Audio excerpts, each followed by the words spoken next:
Well, he is perhaps the most high-profile person vying for a South East Queensland seat in the upcoming federal election.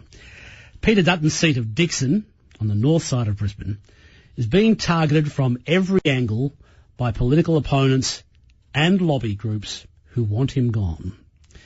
There's hardly a week the Home Affairs Minister isn't in the national headlines for some sort of political argument, and he's often branded as cold, quote-unquote, especially on matters of border security. But Peter Dutton, the local member, is seen quite differently by many of his constituents, as you'll hear. My producer, Isabelle Rose, spent Saturday afternoon with Peter Dutton at one of his local football clubs in one of the few one-on-one interviews he's granted to the media recently.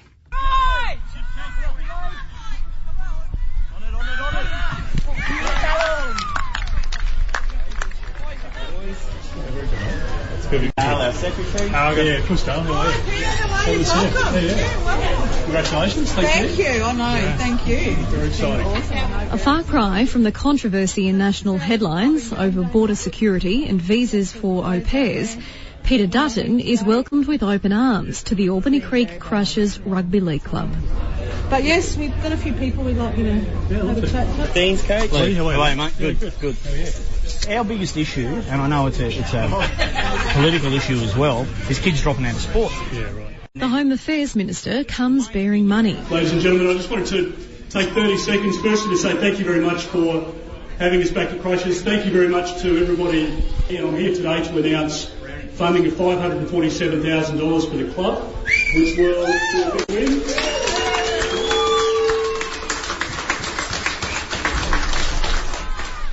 While their children were on the field, I asked parents what mattered to them in a federal election. It's mainly just the local. I don't understand it enough to worry about all the other things, just whatever it's going to affect us and in our area, so. There's some passionate people out there. So do you live in Peter Dutton's electorate? Yes, I do, yeah. What do you think of him as a local member? I actually haven't really had any problems with him. I think he's doing everything that he can, and can only imagine how frustrating it is to deal with. He's my local member as well. So for me, you see little bits and pieces, but when you're involved in a situation like the club here, and that proof is in the pudding. We've just got this wonderful grant. Sports screens. Helping struggling children that can't afford to play sport. This is their life, and look at these healthy children running around here. We've got children out there that want to play, but their parents can't afford to put them into the club because it's too expensive and they can't afford to do it. And is the grant that you've got today going to help with that? We hope so. My name's Peter Dutton. I'm the member for Dickson, and I've been the member since 2001. Tell me a bit about the announcement here this afternoon. It's obviously been pretty well received.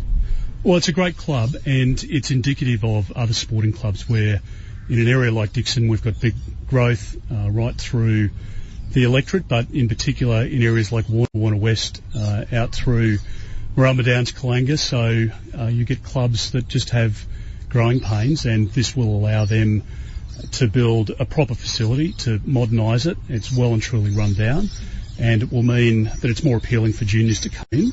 And the club here at the Crushers has also got pretty run-down change rooms, but no facilities for girls. So they've obviously got now girls playing in the under-14 team, and they've got kids running across a car park to go to the change rooms or to a toilet in the darkness after training and whatnot, which is ridiculous. So I think it'll make a big difference to the club. From the people I spoke to, I asked them what mattered to them at the election, and they said just really local stuff, such as a club grant. Do you see that as well?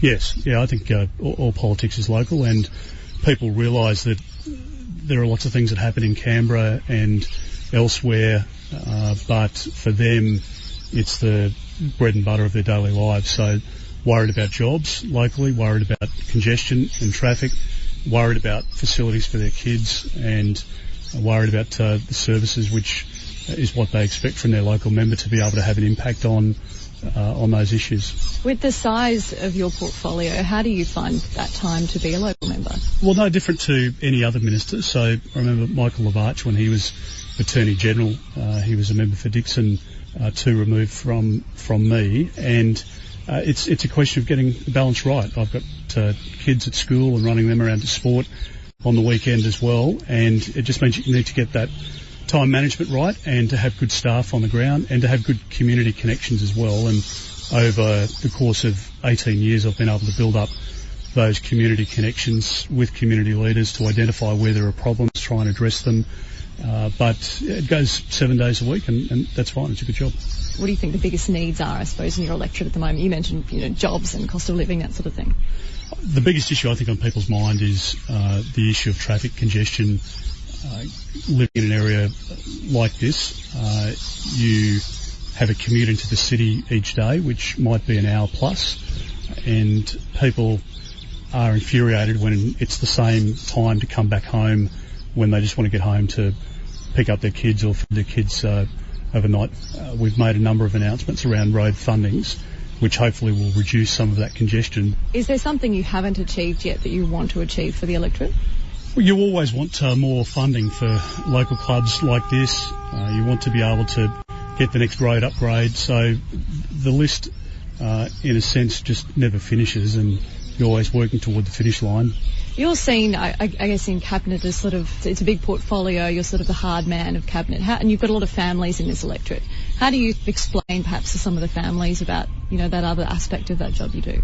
I get a lot of comments from families who just scoff is their response to some of the stuff they see online, because they just say, well, that's not the person we know. And so I think as you move around the community, people see really who you are, and sometimes how you're characterised by detractors on the other side in the media, whatever it might be. That's the way that they seek to portray you. And for me, I mean, locally, you're rolling up your sleeves, you're a dad, you're a local, community member, so people see you more in the raw and more the person you are than what you're portrayed to be. How do you feel about the enormous campaign sort of nationally to unseat you by Get Up and by the Labor Party? Well, to be honest, I feel invigorated by it. I've held a seat for 18 years, which had only ever been held for a maximum of 3 years by either the Labor Party or the Liberal Party. That's the nature of the seat, and we just need to keep working hard. Get Up, I think it's got to a tipping point, frankly, where we're getting a lot of feedback now that people are sick of being told what to do by greenies from Melbourne and Sydney, and most of the Get Up crowd on the ground aren't even locals. And I think the local community resents that, actually. Have you met Aileen France, your main contender? I have met her at a function, and I think it's always good to be respectful toward each other. But no doubt it's a robust campaign, and there'll be other conversations. Will the Prime Minister visit, do you think? I'm sure he will. He's been up, and no doubt he'll be up again. And just on sort of your portfolio of border protection and that sort of thing, do many people in the electorate bring that up with you as an issue for them? The amount of immigrants coming to Australia, that sort of thing? 85-90% of people who bring it up would say, I think you're doing a good job, keep the border secure.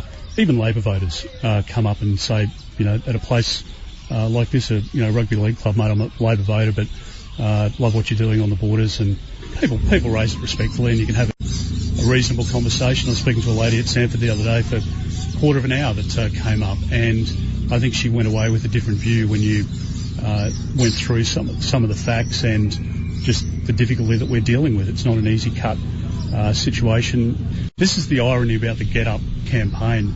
Get Up's main motivation against me is on Nauru and Manus, but they don't mention border protection in my electorate. They mention climate change and hospital and health funding, etc., because they know that overwhelmingly people in my electorate would support the stance the government's taken. Do you think that's because there are not many immigrant families in this electorate? I think if you look at the makeup of our community, and this would reflect other outer metropolitan areas in Queensland, we have a growing number of people from migrant families, and quite often it's the people from a migrant background who are most passionate about border protection because they want their families to migrate.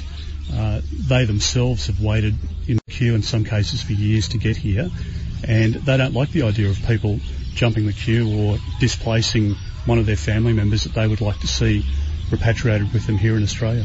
Finally, I think many people would suggest that the coalition goes into this election as the underdog. How do you think you're going to win people over? Well, locally, I think the fact that my opponent lives in Ashgrove and is refusing to move into the electorate, even if she won the election, is a big issue. It was an issue for Cheryl Curnow, who did the same thing, and it was an issue for Fiona McNamara, who's as well a previous Labor candidate who pretended to live here but didn't. And that's why the local Labor branch members actually wanted Linda Lavarch, a true local, to be the candidate here again. But the factional bosses, including Stephen Miles and whatnot, voted for Miss France. And so there's a lot of resentment, even amongst Labor supporters here in Dixon on that front. So I think those issues will play out locally. Obviously, nationally, there's only so much that you can influence there. And I've always recognised as a local member, you work hard locally, and what happens nationally will happen. Isabelle Rowe, managing to get one of the few one-on-one interviews with Peter Dutton, the federal Liberal minister, cabinet minister, who currently holds the electorate of Dixon on the north side of Brisbane.